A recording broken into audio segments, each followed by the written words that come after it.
Hey, it's Bilal from Pacific Workers, and today I want to talk about what happens if you have a permanent disability and can you go back to work? And the short answer is it depends. Oftentimes, people have functional limitations, and they have to provide those functional limitations to their employer to determine whether or not they can perform their essential job duties. If they can't, and the employer can't find permanent modified work, then technically the employer can let the employee go. Other times, people have permanent disability, but they may or may not have work restrictions. And because they don't have the work restrictions, then they can actually go back to work. Oftentimes at Pacific Workers, we have clients and they end up having permanent partial disability, but they also have the ability to go back to work either in a part-time or modified capacity, or they resume their full duties.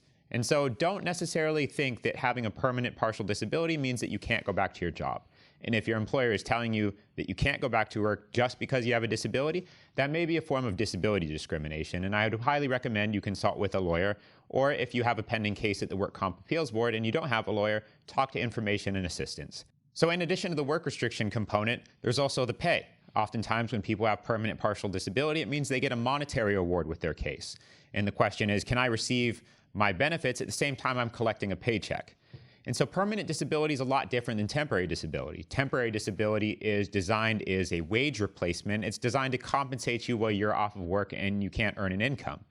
Permanent disability is designed to compensate you for the functional limitations you have, meaning that you can actually work at the same time that you're collecting permanent partial disability. In fact, if you're in a position where your case is still pending, which means that you haven't signed a settlement or a judge hasn't issued an award, the insurance carrier is actually obligated to start advancing you permanent disability benefits, but only if you're off of work.